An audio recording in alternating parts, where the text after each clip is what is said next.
The Powers Project. Michelle, it's a pleasure to have you with me today. Thank you for joining me. Yeah, this is such an honor. Thanks for having me on, Kurt. Oh, when I saw what you did, as far as how you help people achieve success in network marketing, I was like, I know where was she when I needed her years ago.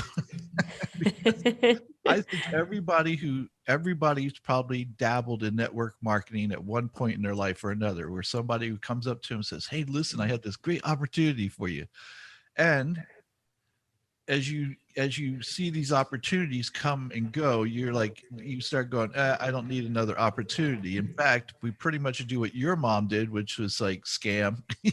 That was her initial reaction to you when you told her, right? Yeah, absolutely. She's like, be careful. That sounds a little too good to be true. Women in a hotel room claiming they make a lot of money. I don't know about that. Exactly. It's funny.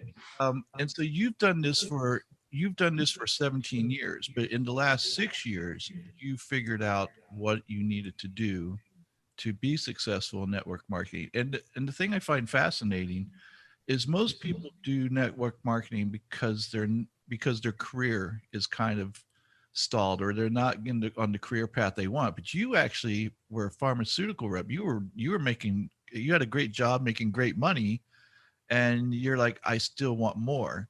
Like I don't want to work 9 to 6 every day, sort of thing. So Yeah. how did that come? Like, most people would go, oh, I love that job, and that's all I need. But you're like, no, I want more. And so what made you become an entrepreneur? I guess because there's people out there who are entrepreneurs and people who aren't. Right. What do you accredit that to? Yeah. So I think that at 23 years old, I landed my dream job as a pharmaceutical sales rep right out of college. And I thought I would do that forever. And a few months into it, I was like, gosh, this is a bummer, man. Like that I wake up every day. I drive to doctors' offices. I talk to them. They don't want to talk to me.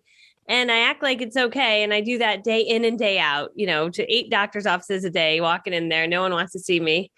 And as much as it was like a well-paying job, I was like, there's got to be more to life than this. Like, and I very, very much remember having that thought. And what's interesting is that my journey, I stayed there for 2.5 years, just like, it's a great job. I stayed there. And then I had an opportunity to move out to California. I had a friend looking for a roommate, and I'm like, I'm in. So I moved to California and I start selling uniforms for a high-end uniform company. So I'm designing uniform programs for like the Hyatt and the Hilton. And so, and I share that I jumped to that job because I was a job jumper every 2 years. I mean, I would do well at the job, but every 2 years I was looking for the next best thing. And I believe that people that do that are entrepreneurs stuck in a typical 9 to 5. And they're kind of like, how can I get out of this? This feels wrong. And so we keep jumping. And so I jumped from that to then I was flying on an airplane and I met a guy who's like, hey, I sell commercial real estate. I make a ton of money. I'm like, great, I'm going to do that. And so I literally get off the plane and I go and work for this guy's company. It was just, he was in Florida, but I was in Ohio, and I went and found the company. I'm like, I'm going to work here. This guy said it was a good company. And so I did that, and I got into real estate right when the market crashed.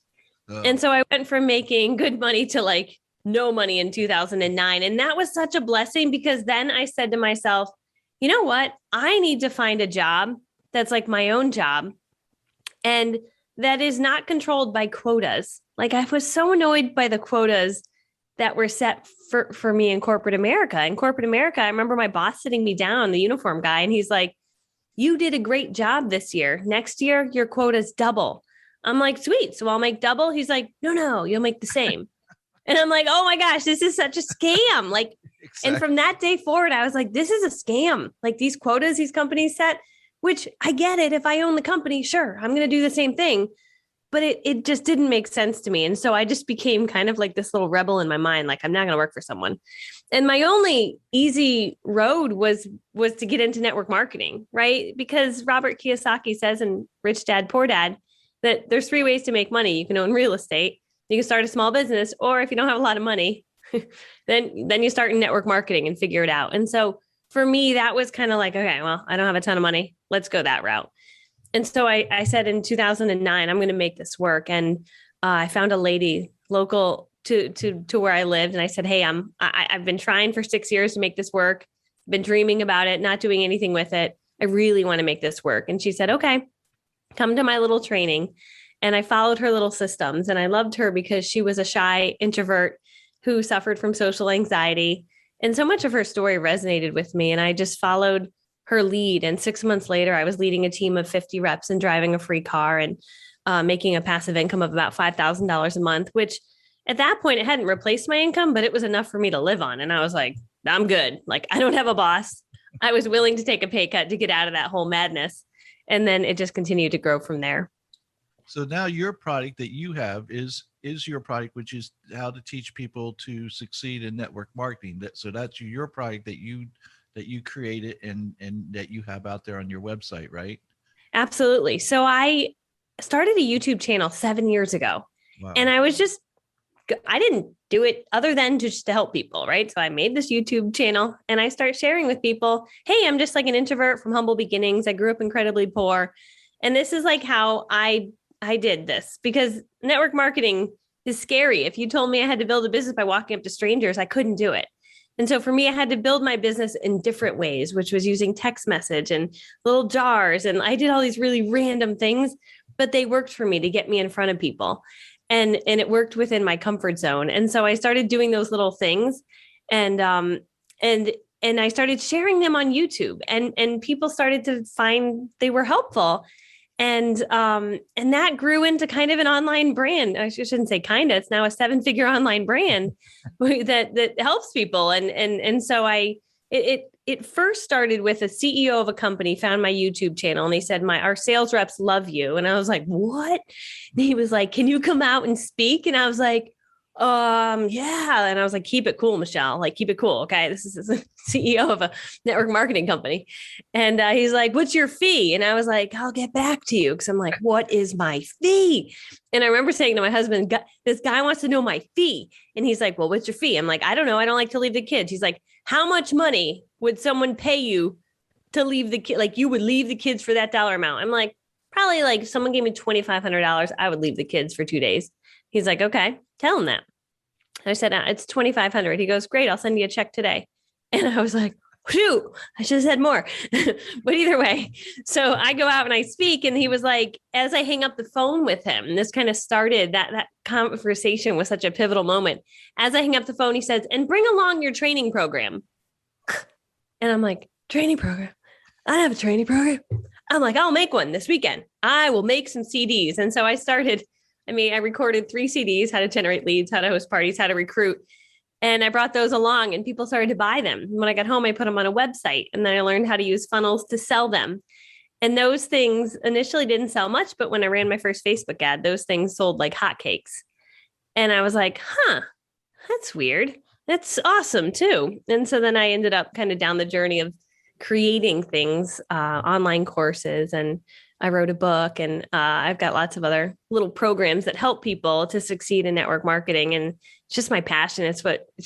I just love it so much. I love seeing people change their situation because they decide to take action, and they just needed kind of the roadmap to follow.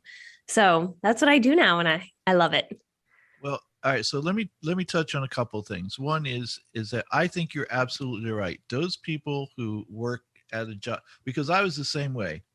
I could make it for 2 years, and then I would get bored. I would like, I don't, and I would, and almost in every job I've ever done, I've always surpassed the sales of what were there previously before me. And I would always, and it would become boring because I go, okay, I broke this record. I broke this record. Now what? And as you said, you keep breaking records, but you don't really get compensated for it. So it's like, Right. wait a minute, this doesn't seem right. But I found myself becoming bored with it. And so I knew that the only thing I've ever done where I lasted more than 2 years was when I started my own business. And then one of the things that I was listening to you just say is that people make the mistake of thinking that when you own your own business, you do it so you don't have to work harder. And I'm like, no, you work harder, but you love it. Yeah. That's what you were talking about with your passion. It's like you're so committed. You did all these things. Like, you put together a program before you went out to California or to see the CEO, and he's like, bring your program with you, and you're like, program, but you didn't let that stop you. You went, okay, let's put together a program that I can bring out there. Right. So you have this dedication and commitment that I think people need to understand, that that's part of being successful in anything you do in life. Yeah, I'd agree. I think, I'm just kind of driven in my mind, and I hear a lot of people train on mindset, and they say, you got to get your mind in the right place. I think I've just been really blessed in that my mind's always been in the right place. That, like, I honestly believe that God put me on this earth to help women to achieve greater levels of living and greater success, and to pass on and have their children have a better life than maybe they had growing up. And so with that, it kind of defines what I do every single day. I wake up and it's like, I got to create stuff. I got to create stuff that helps them. So I got to stay ahead of it. And I've got to always be testing out things and trying things. And then, I've got a new boot camp coming up. It's going to be a video. It's called Video Superstar Boot Camp. So I'm going to teach them how to use the power of video to reach a broader audience, but how to make professional videos from your phone. And so I'm always just thinking of what's the next thing that could really benefit people. And I think when you take yourself out of it and you do it for others, it just becomes really easy, and you just wake up kind of on fire every day, ready to get going and chase after that next thing that's going to help someone.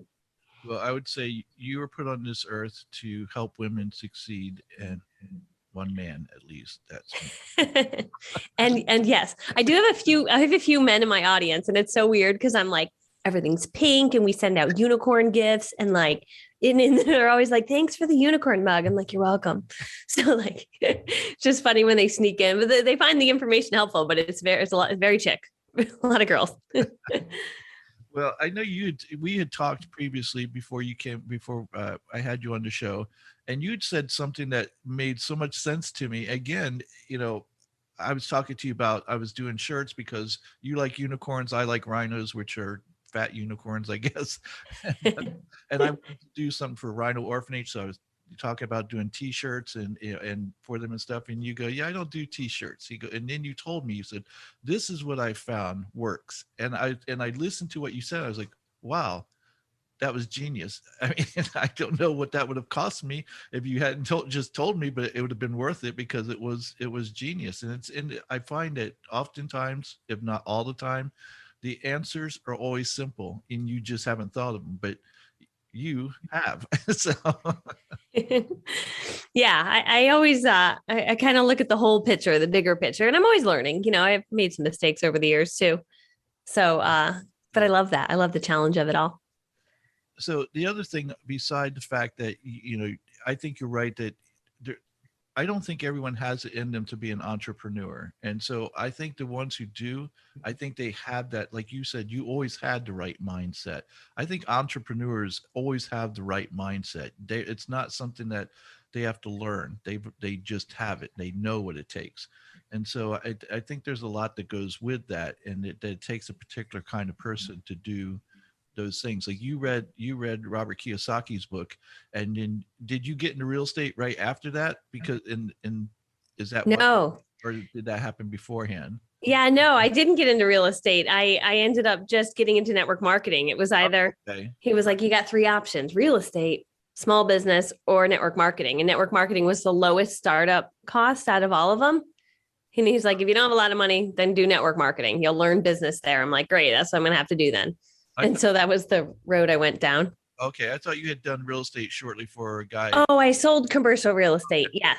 Yeah. That's I was wondering if you'd gotten into it because of his book and thought, oh, this is a way into real estate. Yeah. I wanted to learn more about, so I sold multi-level properties. So it was interesting. I learned a lot about that whole industry. So, yep, absolutely. Well, and then after the market crash, you're like, oh, that we decided to get into network marketing, or were you already into it by that time? Yeah, no, I wasn't doing anything with it. I had sat on my business. I joined when I was 22 years old.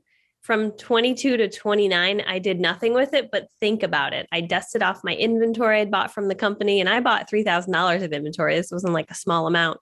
So I had all this makeup and skincare that was like, it expired after 3 years. So it was expired on my shelf, but I still had this dream in my heart that I was one day going to make this work.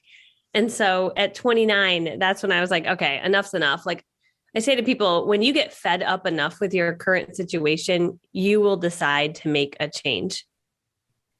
And so that's what I did at 29. I found that lady and I said, I've got to make this work. Like I was not going to get another job and I burned the boat and I went on my little island and I'm like, this is my only option. I have to make this work. No other option. And that's what changed my life. Well, you said something that you said uh, that I had read that you had written. I don't know if it's in your book or if I know I saw it on your website, but you said step so far outside of your comfort zone that you forget how to get back. And I was like, that's genius, really, because nothing no progress ever happens in the comfort zone ever. And so, and people Yeah. spend way too much time there. And so that would be brilliant if they could just lose their way where they don't find their comfort zone ever again. And they'll just continue progressing. Yeah. It's always just how I'm always thinking. It's like, what can I do next? That's like a little scary, you know? So I'm creating some things. I'm like, that's scary. I got to reach out to some really big, heavy hitters to like create this thing. And I'm like, just do it. Just, it's not about you. It's about who can you serve. And so every time I kind of doubt myself, it's like, okay, no, it's not about you. It's who can you serve and who can you help by making these phone calls and reaching out to these people. So it forces me to take action. One of the pieces of advice that you give people too, which I think is simple advice, but I mean, simplicity always wins out. You say, talk to people like they're your friends. Use your true authentic voice instead of going, oh, hi, Michelle, how are you? It's like, unless I talk that way, Right. I don't, thank goodness. Unless you talk that way, use your authentic voice and talk to people like you normally would. In fact, after I had read that, I went back to my podcast because I do an introduction on the listening part of the podcast, not the YouTube. But I always say, hello, friends. And I go, okay, do I talk that way? Would I talk to my friends that way? And I go, yes, that's exactly how I would talk to them. I'd go, hello, friends, how are you? Sort of thing. So, but again, a simple piece of advice that I think is brilliant. And I think, again, it shows um, there's a genuineness when you talk to people like you would talk to them instead of like you're selling to them or something. Yeah. Yep. Yeah, it took me a while to figure that out. My first YouTube channel, I was going to be an organizing guru. I was trying to figure out what I was going to do. I ended up being just a network marketing trainer. But my first channel, you can see I'm on there. Hello, everyone. Welcome. Today, I'm going to be showing you how to organize your home because, first of all, I'm uncomfortable. And second of all, I don't really like organizing. And so this channel was just kind of a mess. But you see me on there so fake. And it was really cool because my mom, she's just like so honest. And she's like, why do you have that sticky sweet voice? She's like, you sound fake. I'm like, because I want people to like me, mom. It's like my like me voice. She's like, you sound like a weirdo. And I'm like, right. Okay. Got it. Okay. And then I realized like she's right. And I read in a book, I don't know what the book was, but it was like, people trust your true authentic voice, right? It might have actually been in How to Win Friends and Influence People. I feel like that would have been a book I would have read that in. But that just be who you are. Like, who are you in front of your family, in front of your best friend? What's that voice that you use? And I was like, wait, it never occurred to me that people would like me for me. And so I had this like fake voice that I was using. And I realized it was just a lack of confidence. And now I'm like, dude, here's who I am. If you don't like who I am, take it or leave it. Right. And what's beautiful about that is online, it translates into kind of this cool thing where the people that like you stick with you, and the people that think you're a bit much or a bit annoying, they head the other way. Right. So you're left with only the best of the best that are watching you, the people that are absolutely like your people. And it's been pretty cool because I've met a lot of the people I've met online in person, and they truly are like instant best friends. And it's a pretty powerful thing.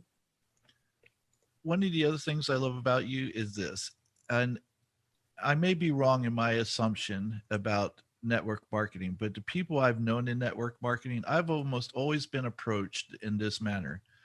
You see this house, you see this car, you could have these. And I'm like, I don't want that house and I don't want that car because material things seriously don't.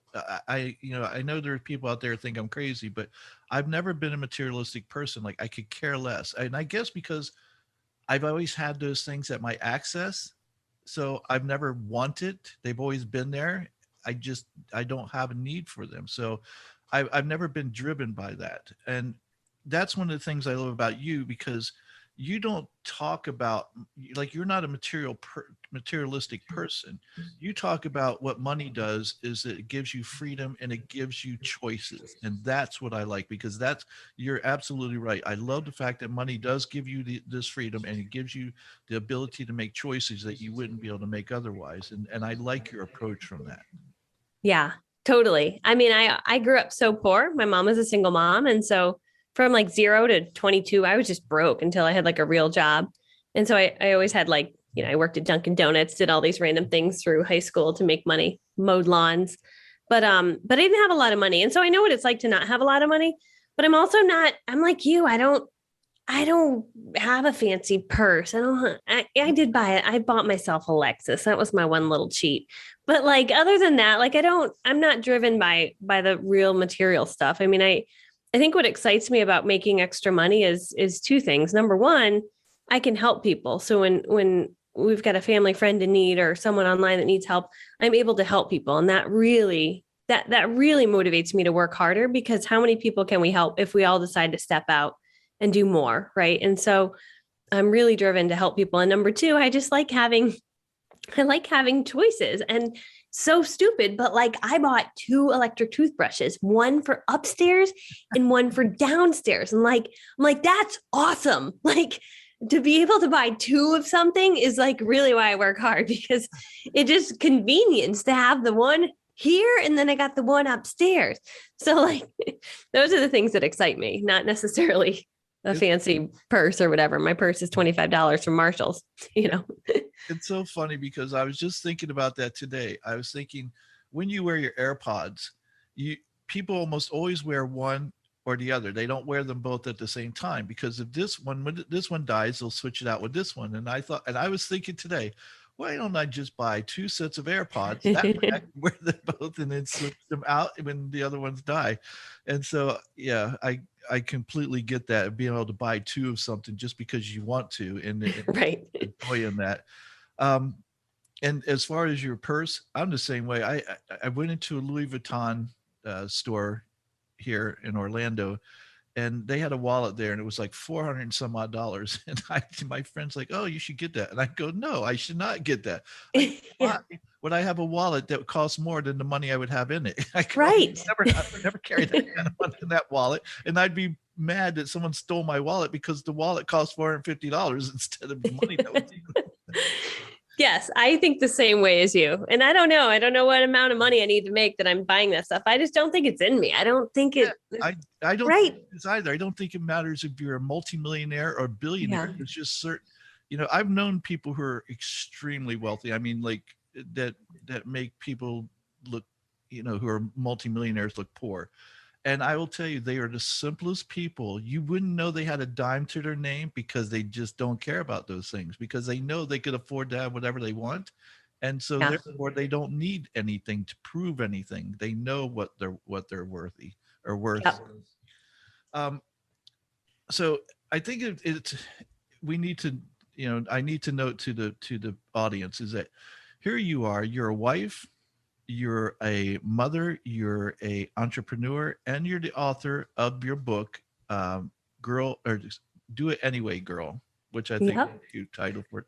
And this is just about your story that we kind of went over today, which tells how you went from doing nothing with your network marketing business for 6 years, and then just blowing it up because of what you've learned and the things that you now implement in your own company and that you teach others. Yep. Totally. Yeah. It's what's nice about my book is it's kind of like my journey. It takes you on a journey in my stories of like how I met my first person at a networking event. And I was like so scared. And I was like, I can't call them. What am I going to do? So I take you on this journey of like, okay, I'm going to send an email. So then I give you the email in the book of like, this is what I said. And the person was like, yeah, no, I'd like to get together and try your products. I'm like, stop it. Did that just work? I can't believe that just worked. And then like they'd get in front of me and I'm like, okay. How am I going to sell to them? So then I give you what I said to sell to them. And then it's like, wait, the next person I want to get referrals from so that I have more people. So I started playing these little games. And so I take you on the journey of all those little things I tested out, as well as the emotion and the story that went with it. And so and it's written obviously from a shy introvert from humble beginnings, which is me. It's my story. And so I think it resonates with a lot of people who are not the typical extroverted network marketers. There's a lot of people that are really loud in the industry, and I'm really not, or I've gotten confident now, but I didn't start that way. My gosh, I was really kind of meek. And so I just share how I did it at the confidence level I was at each stage. And that's what I tell people, just run your business at you take whatever confidence level you're at and do things that you can do at that level. Don't think you have to do what, Mr. like top level guy walking up to strangers, shaking their hand and like recruiting them on the spot. That's not normal. He's crazy, right? Do it at your level, whatever that is. If you're kind of quiet and sweet, then do it your way, which might be just sending a text and then sending someone a video and then maybe getting together for coffee. Like do it at your level, whatever that is for you, where you're at with your current confidence level. Yeah. And then it grows. Well, like you said, because people are going to see the authentic you. They're going to know whether that's really you doing that or if you're just being a fake. And and I'll tell you, these younger generations, they can pick it out in a heartbeat. Like, my generation, we were so stupid. We believed everything was told us. But nowadays, these younger people, they see whether or not you're authentic or not. They can see through the BS. And so Yeah. if you're being authentic with them, they'll give you all the time in the world. But if they see that, especially if you're one of the things I talked to Robert B. Foster about, he teaches people how to tell their story to empower them and to empower others. And he said, that if you're too polished, they see that and they shut down immediately. You can tell the greatest story because you polished that story up, but it won't resonate with anyone because there's no feelings there. And so you have to learn how to tell your story in a way where it affects the people that you're telling, not just you. Yep. Absolutely. Yeah. I mean, and I think the more I just kind of brought it back to just being everybody's best friend and just treating them like they were my best friend, which they are. I honestly believe everyone I meet becomes like an instant best friend. And I think people feel that. They know that. And they know they can feel your heart just in the things that you're saying. And so I think that was, and that maybe is potentially a hard thing to teach, but like that is a big thing that I teach is just be you and just get to know people and be their friend. And the rest of it will take care of itself. And that was kind of how I succeeded in network marketing, being friends with people. Now you said that you've made plenty of mistakes. What I'd like to know is what is the one mistake that you made that you would tell others, like, okay, this is something I did, thought this was going to pan out or whatever, or however you went about it, and found out, oh, don't do that again. So what's the one mistake that you would warn people about? Oh, it's a good question. Gosh, I've made so many mistakes over the years, and I think we all do. It's like you're testing out different things. I mean, I think that for me, there was a period where I was my online brand had blown up so large and it was making 6 times the income that my network marketing business was making. And I didn't know what to do. And I sat at this crossroad for a whole year, just like, what should I do? Should I leave network marketing? Should I stay and then do this? What should I do? And it was a really heavy year. For an entire year, I thought about it, and was getting pushback from some people in the company who are like, who does she think she is with the YouTube channel? And, who does she think she is with Facebook ads? Like they misunderstood my online brand, which was attracting business to me. They thought I was like, I don't know what they thought, but either way, but I stayed for a whole year in that like limbo. And so I would probably say that, I feel like God sends us messages, right? And like, he was like, dude, yeah, I don't know if he says dude, but my God does. He was like, dude, you're not listening to me. Okay, I'm throwing you adversity and I'm letting you know that like you don't belong here anymore. Like this network marketing thing, you did this for 17 years. You've learned a lot. You know what to do now. I want you to train on a bigger scale. I want you to help an international market. I want you to help a ton of people everywhere. So I've given you this online brand that's making $600,000 a year. This over here is making 100,000. You need to go in this direction. That's your next level. But I fought it for an entire year before I was like, you know what? You're right. I think this is what I need to be doing. And when I finally came over here, this exploded and became a 7-figure per year online brand. Now we just hit 2 million. And so I don't know. I feel like just listen, right? Like, I think you just need to listen. if your God's saying, dude, it's probably Dude. a good idea to listen. Yeah. Dude, you're not listening to me. So I finally listened and it's been such a blessing. And I'm so thankful for that. So Well, I'll tell you, I love your alter ego's voice. I It's very do have lots of voices. I forget I do that.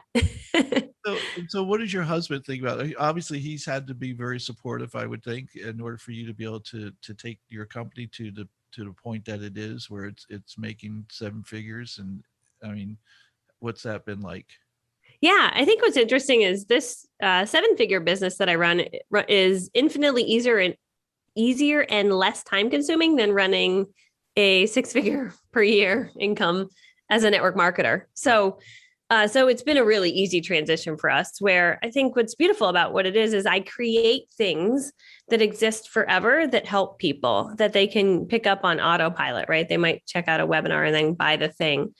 They might go on Amazon and buy my book. And so all of these things I create passive income streams that also serve so many people all at once. And so my business model is not one where I'm taking one-on-one coaching calls. Mine is all, I create things that are then available for people to grab on autopilot. And so, but initially my husband, was funny. He has a standard 9 to 5 job. He sells computer software to the government. And so he's always on calls, negotiating deals. And initially he was like, okay, well, I don't know why you're making all those videos. Like, I know, it's just weird. He was very like, it was weird to him. Like, who are you talking to over there? And I was like, I'm just making videos. And making a YouTube channel and building an online brand doesn't happen overnight. I mean, you're just putting out stuff. And then you get like 1 or 2 comments that month and you're like, okay, I am helping somebody. I got to keep this going. Right. And so you're kind of like working blindly, but hopeful that it's going to serve someone. And again, I just kept doing it because I knew it was helping some people. And so initially he thought it was kind of silly. And then the last 2 years, he's like, guys, he'll say to my kids who are, they're 9 and 6 now. I was like, guys, mommy's got to go film a video. Everyone be quiet. Let her do her thing. Cause he knows, that these things create income for our family. And so there's been definitely a shift where he really respects what I do now. And he doesn't quite know what I do, but he knows it brings in some income. Right. And So you ever go, hon, when can I retire now? right. Yeah, totally. So, yeah. So it's been such a blessing for us. Well, I'll tell you. So how do people find you now? I'm going to put all the links, but if you would just tell people how they can find you, how they can find your program and things of that nature, if they want to reach out to you, because I know there are a lot of people out there who are in network marketing or have been in network marketing and just didn't know what to do with it. And now you have an answer. So how can they reach you and how can they find your program? Yeah. So if you head to my website, it's michellcunningham.com. There's links to my YouTube channel and my Facebook group. I'm live in my Facebook group every single week. So I get to know everybody in there. It's like I have a ton of friends in there that I love chatting with. And then you'll see links to like my book and some different courses that I offer. So there's lots of different things and a lot of freebies on my website. So you can grab tons of free information that'll help your business. So get a little bit of both. Yeah. In fact, you have one for direct sellers. It says, offer a free guide for direct sellers, how to manage it all and still stay sane. And that's Yes. a good trick. So, like I said, you're a wife, you're a mother, you're an entrepreneur, you're an author. I mean, you're all these things, and yet here you are, and you're doing it all and making it look easy. Yeah, there's times that it's difficult, but then once you get through that hump, then it's easy again, right? And so, yeah, so I love it. So in the book, Do It Anyway, Girl, you can find out on Amazon and on your website. And Yep. Okay. Yep. doitanyway.girl.com. Or if you go to Amazon and you just type in Michelle Cunningham book, it'll pop up and you'll find my book right there. Is that on audio as well? Yeah. I went to a recording studio. That's a funny story. Oh, really? So you put a voice on there. Yeah. So I did. I recorded my voice at a recording studio. It was not a recording studio where we record books. It was like a rappers hang out there. And so I walked in. I'm in Orlando. We were on vacation. I needed to record the audio. So I walked in and smelled like marijuana. And I'm like, whoa, where am I? And so when you listen to my book, just so you know what was going on around me, it was really kind of funny. So yes, it's on audio, it's an ebook, and it's also a paperback. Very cool. And you were here in Orlando. Uh, Yeah, oh, that's we like sold our house in August and we couldn't move into our new house until April. So we didn't have a home for like 9 months. So we just went to Florida and just Airbnb hopped for 9 months. that's very cool. So Well, yeah, if it you was ever fun. come to Orlando again, you have to come into the studio. We'll have to do a show with you in the studio. Man, I could have recorded right in your thing. I Yeah, could have. and it doesn't smell like marijuana. See, I wouldn't have been high. No. Oh, it was funny. It was kind of a funny story, but I got through it. I was very chill. Well, Michelle, listen, thank you so much. It was truly a pleasure.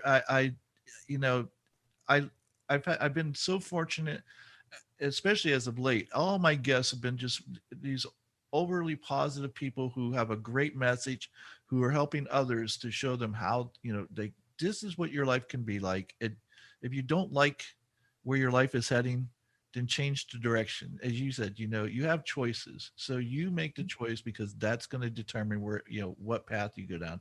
So you can either make excuses about why you can't do something, or you can find reasons why you can do it. And that's why I love having people like you on the show that this isn't a fluke. It isn't just like, oh, Michelle Cunningham is the only person who did this. And Michelle Cunningham did this, Aunt Blair did this, Robert B. Foster did this. I mean, and just a slew of others that I've had on the show that have done it all in a different way. They've done it in their way, and yet it's what worked for them. And yet their message is universal in that regardless of how you do it, you can do it. And you just need to find what your path that is your passion, if you will.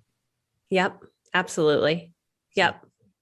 well, thank you again. Thank you so much. Folks, go out, get her book. Uh, do it anyway, girl. Even if you're a guy, you can still read it. So it still apply to you.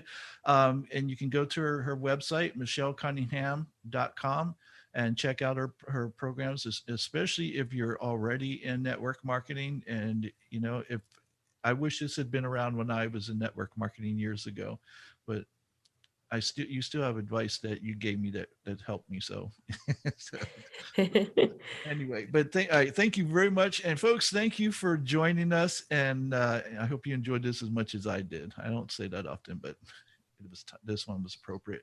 So until next time, take care, be safe, and still for right now, wear your mask.